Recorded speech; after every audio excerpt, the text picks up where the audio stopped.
wrap its arms around. So I can tell you, like a number of years ago, I'm going to go back 15, maybe 20 years ago. There was an instance with a property here on 28th that needed to be demoed. And the town did move forward with demolition and tried to put it on the property tax bill, put a lien on it. And from what I understood, the town actually never got reimbursement for that cost. It was a couple $1,000 at the time. It was more than a couple thousand. It was, I suppose it was like Yeah, like 8,000. Well, how did that happen? so I'm really not, we haven't had to go that far. The closest This is is, where the county picked up the money and took the money. yes, county took over the parcel or something. But, I mean, we were almost going through a similar situation with the farm stand many years ago, which took us how many years to get that resolved? 3 years to go through that court case, and then eventually he did come and resubmitted and got a permit. That's why his structure was allowed to stay the way it was. But that was a lengthy process, and it was a lot. I mean, it was a lot of information, and there was a lot of counter arguments made, and court just kept delaying response. So that's what happens. There is, And it still cost us a lot of money. yeah, it costs us a lot of money, and we're getting pennies back each month, so. But we're getting pennies back, it's better than nothing, so. Thanks. Yes, Bob? Bob Walsh, we live up in Alberia, and I want to support Mrs. Jennings' statement that nothing was said. We submitted 3 photos last week here to the board on the property of the maple syrup guy. He has, in all fairness, he has neatened it up, but during his cooking season or whatever it is, there were pallets, and in those pictures you'll see them, they're like 15 foot high. We're not looking to put anybody out of a livelihood or a business, but if you're gonna be in that kind of business and you're gonna need that kind of appearance, you need to put a fence around the place to clean it up and make it presentable. We have a valuable piece of property in the area, so do the Jennings, so does Greg's Ave, and a few other people. There are resorts back up in that area that people are constantly coming and going. We had a cousin come in from Dallas, turned around and says, wow, I didn't know you lived in such a poverty area. I mean, that could have stung a little bit. And we just want to, again, like I say, support Mrs. Jennings. And photos have been submitted to the board last week. Bob, last month, Howie wasn't able to be here, so he didn't, I don't think he was aware of any of this, so it would be good if you could call him and let him know about this, exactly the address and everything, so he can deal with it. I couldn't do that. Like I say, just Yeah. like the attorney mentioned earlier, things show progress, fine. This guy has shown progress. It's gotten neatened up. But when he's in his maple cooking syrup, his pallets and more pallets there last year, 15 feet high. And it's not a hell of a nice sight to walk or ride by. Okay, Thank you. Again, I can give Howie the property, I know which property you're referring to, I can give Howie the information. Any other, Brian? Could I address a question to Larry? Larry, could you just give us your view as to whether or not, given the self-help remedies that you've described and some of these other possible remedies that the town has available to it, are we in a position now, do we have adequate laws on the books to be able to address these situations? Or do we need, as a town, to contemplate additional laws? I think you have adequate laws on the books now. As I said at the beginning, your local laws and the enforcement provisions of each one of those. And there's a lot of different chapters in your town code. And each one has an enforcement mechanism and a penalty section. You're not unlike most other communities. We represent lots of municipalities, so I think your code is well set up. It's just the need to move forward with vigorous enforcement. Gentleman in the back? Aiden Cruikshank here on behalf of Ian Cruikshank, who couldn't make it because of his foot largely and being far away. He wanted me to let you know that obviously he's thoroughly behind the cleanup of the area, and that after being served notice on June 1st, he immediately cured the safety and accessibility issues related to what was once Mora's by sealing the front and sides of the building with particle board and the back of the building with metal fencing, per Howie's suggestion. And yeah, he supports all the efforts to improve the aesthetic of the town and is currently working on contracting a company to apply vinyl siding to the building as well. He will determine whether he can put all the necessary elements in place to justify the enormous amount of investment required to get the property to a functional and operational state. The elements being parking and septic solutions that would be necessary to support a thriving business in that location. All of that's to be decided, but in the meantime, the building will be presentable by the end of August. By the end of August. August. It's been signed out of Valdecir for about a month and a half, laying on the ground. He owns that too. Okay. Thank you, Ann. Mrs. Rice? Yes, so with all the issues in town that Howie has to deal with, are you able to physically deal with all of this? Or does the town have to find help for him? Yes. Because it seems like a lot of work, and it's only got so many Yeah, hours we've a week. discussed in the past about hiring a part-time zoning person strictly to deal with some of the zoning issues in the town for a few grand. Again, we can look at that again for this year's budget, we add that in there. Don't have a problem with I think now that I have working with Larry, getting his appearance ticket thing straightened out, it took me 3 months before I could actually get the first ticket together. But now the momentum is past, and so I think at some point it might be a good idea to have somebody put it on. Right now, I think I can handle it. So again, Howie, beside, looking at violations as well as the standard work of just doing building inspections and all that, he also has to do fire inspections routinely throughout the town for certain structures. So that takes up quite a bit of time as well. I know, again, that's why many places up here do have an additional officer. So again, we put it out there for 3 months. We had an advertisement to try to get a part-time zoning officer, and no takers, none whatsoever. Approached people, went up to people. Well, They're either not willing to come here, or they're not willing to accept the pay that we're willing to offer. can we have Sandy, the secretary, take some of that duty on, if she's willing to keep studying and learn it? Could she take some of that on? I think Sandy's, we'll have to assess it, but I think Sandy's plate is pretty full already. She's working pretty much full-time already with what she's got existing. Well, she seemed to be interested in taking it on, so we might want to talk to her. Marty, yes. In response to that issue, does Howie need more help? One of the issues that came up at one of the many meetings was that it was suggested that if he has difficulty delivering some of these more onerous letters, that he should be accompanied by a policeman. And his response was, well, the police in town don't want to do that. Yeah, I addressed that early on. We will, a police officer will assist you. So the police are available to help him.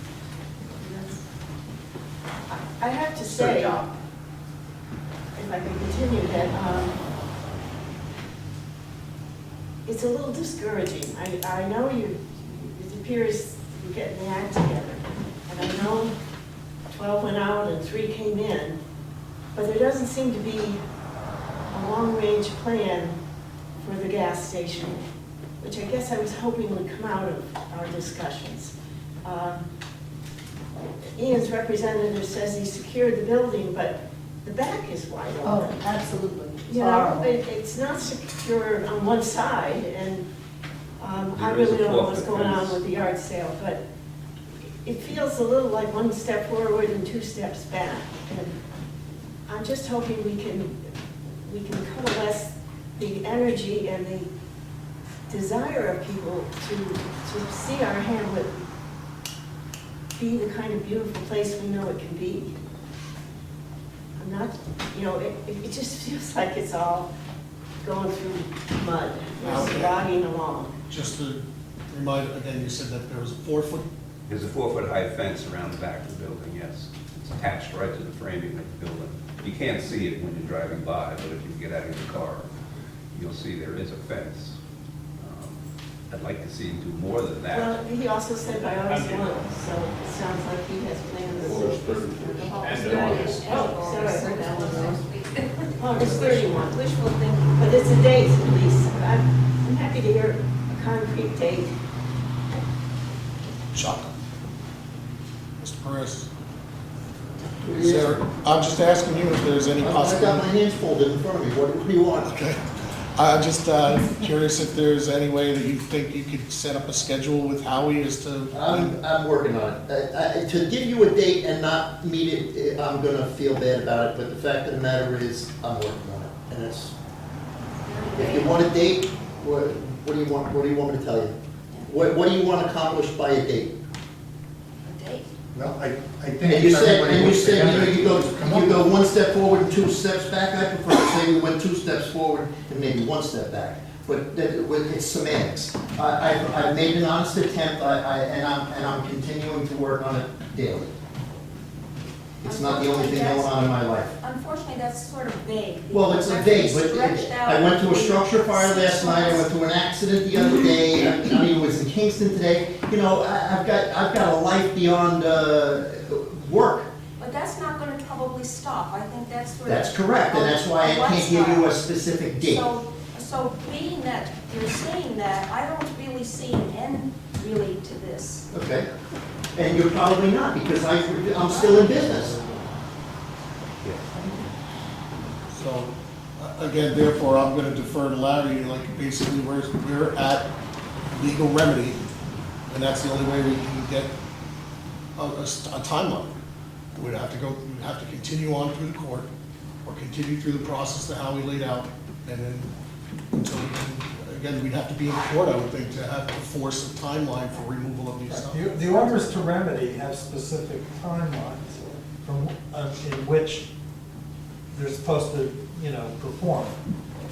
If that time is not met, an appearance ticket can then issue. So is this in the works already? In other words, there's a timeline already structured, or that has to be determined?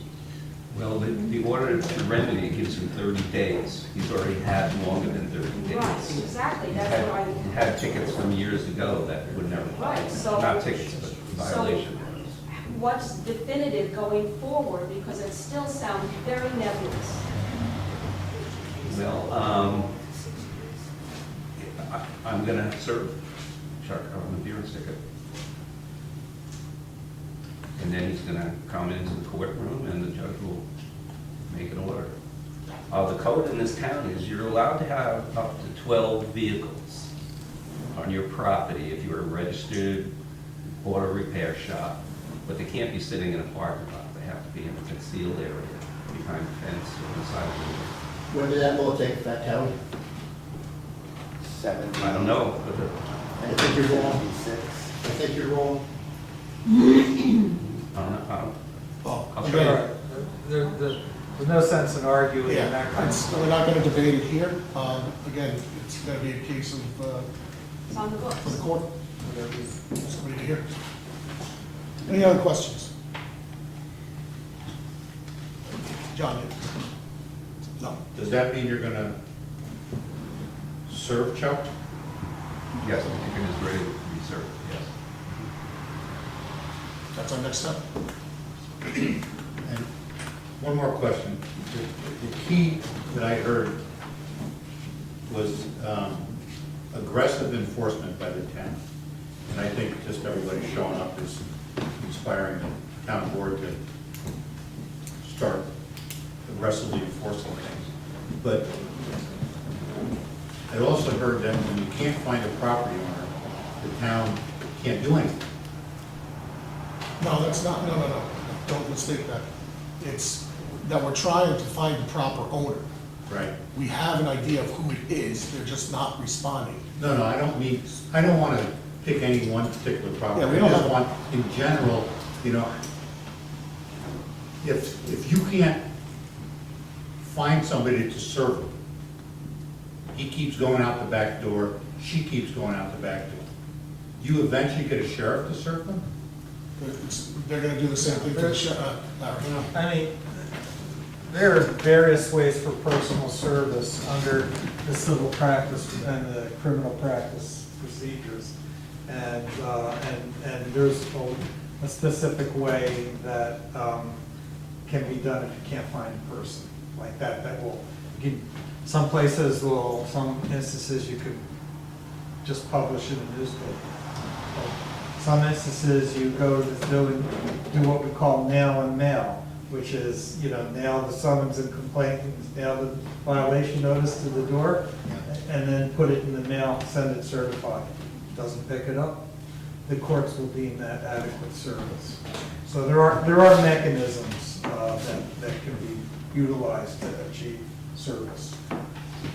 And you can also use process servers. Process servers, I mean, it's an additional expense, but process servers are well acquainted with how to do this stuff and get it accomplished.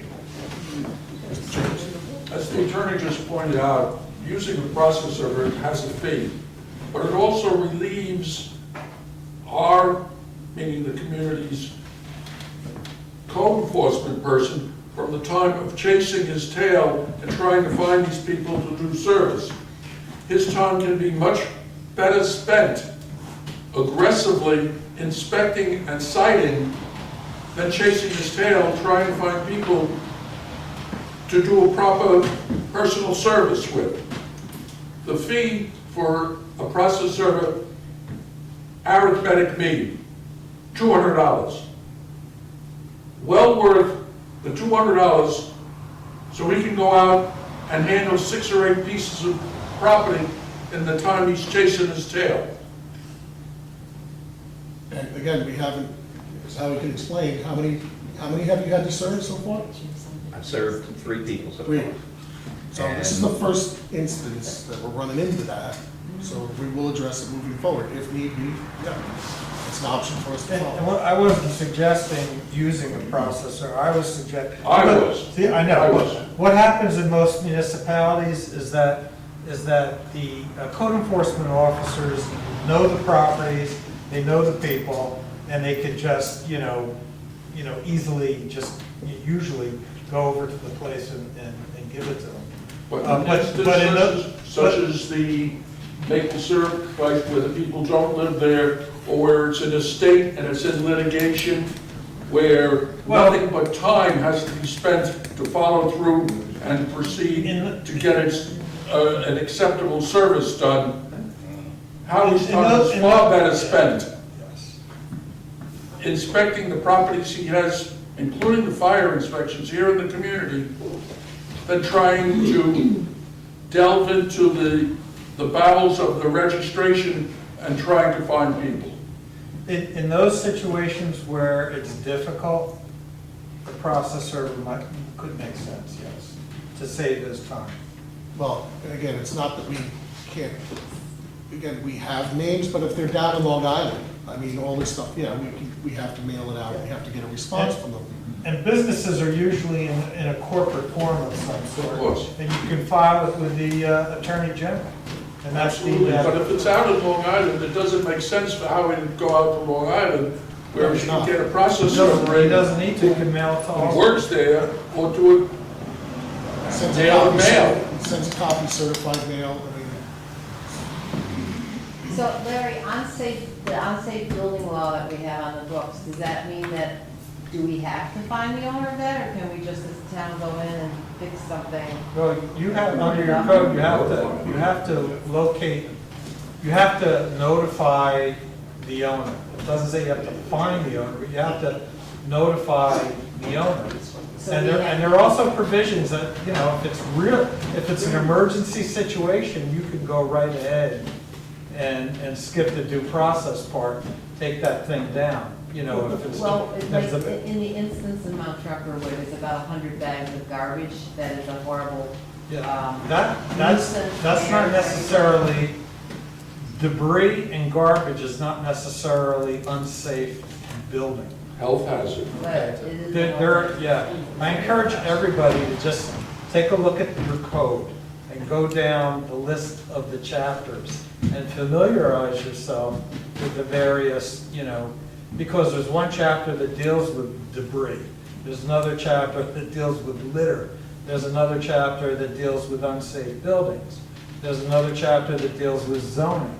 So there are a host of chapters, and they all have, many of them have their own processes for how you go about and enforcing those violations. So in our code, which is the one that we can just go on the property and take care of something? Well, Which one is that? as I recollect, I know it's your unsafe building code, and there are one or two others I don't recollect off the top. But it still requires proper notification, ensuring that you did the proper notification. Well, we've done, sometimes when we've gotten calls and it's about garbage, I've called the DEC and they've gone ahead and notified the people, saved us a lot of groundwork. Because since we're in the Catskill Park and if there's a problem with the bears, they're very concerned about the bears. So if there's a lot of garbage, we call them and they may be able to have a little. Well, health hazard gives you right to go and correct the pending health hazard. So we have to get the Department of Health involved. We've been down that road with a building before where the Department of Health just didn't respond. They didn't go and label the building unsafe. Shame on us So- if we can't get our elected officials to bring pressure to bear on the Department of Health to be responsible if we have a health hazard that exists and they refuse to do anything. Shame on us. Maybe if everybody called. Maybe if everybody called. Like us, all of us. Yeah, absolutely. Yeah, we can look at how he does it. Larry, I thought you had said to me that I had to personally serve, that I couldn't hammer and tap the appearance ticket on the door. You had said to me that I had to physically serve. If you can't find the person, Mhm. you still have to physically, I'll double check, I don't think that's good. I'll double check. Because I've stopped by It- some of these places like yeah. a dozen times. And it may depend on the section of the code you're proceeding under as well. So I have to check. I just said, every one of these is individual and, it goes under its own. You're citing them under either zoning or building or both or whatever. So there are different, there are different ways to service possible in each one. There has to be another means to serve a property owner who is basically abandoned or vacant or absent that you can't find. So my question to you is, you shouldn't have to be able to, you shouldn't have to go to somebody a dozen times to try to serve them. I would think there's some sort of, maybe you would go 3 times. That's a total waste of time. That is totally ineffective. So my question to a lawyer is then, how many times is that? It shouldn't be a dozen times. That's ridiculous. Some of these people are so evasive. That could go on for years. Well, if you just heard the question that he asked me, he asked me, he said that we had told him that he has to personally serve. So we'll go back and clarify that. And if that, I don't think that's the case, but if I'm right about that, then he doesn't have to go back 12. And then how many times do you have to notify them, even if it's by paper or something? Because there should be certainly a limit 3 times. Yeah, it's whatever the law provides for in that particular circumstance. And then a time limit, like if you do it within a week or 2 weeks, and that should be The time sufficient. limit will be in the order to remedy the issues. No, that's 2 different questions. She's asking not how much time they have to correct the condition, but how much time there is for them to acknowledge receipt of the notice to comply. So you're not wasting your time. Well, acknowledging the receipt, if there's an alternate means of service, there essentially is no acknowledgement of receipt. The service is affected when the process is finished. So there's no acknowledgement done that way. However, then he should be able to move on Correct, from there. correct. That's what I'm. From that point, yeah. Marty? This particular discussion to me is symbolic of our problem. Yes. You get 20, 30 people coming out, 3 meetings in a row now. And frankly, we shouldn't have to be coming out. We should be able to file a complaint and it's done. I'm glad the attorney is here, but it seems to me the town needs him a lot closer on this process. To say to the board, you should all get familiar with code, doesn't make sense. I've seen the code books, and it ought to be specialized, and it ought to be more systematized, so that we're not going around in circles all this. Can I say something? I Yeah, I have something to say as a business owner in the town. I took one of the worst buildings at the time on the top of your list in Howie's department. I bought it, I fixed it. After 3 years, neighbors complain, the neighbors complain. I put a lot of money into it, and the neighbors are still complaining. We spoke about it earlier. So what do you expect this gentleman to do? He's trying to run a business in this town. I'm trying to run a business in this town, and sometimes people just don't let you live. You're not allowed to put up signs. So how do you promote your business? You don't want to see signs, but you have 5 or 6 signs for the this nonsense fair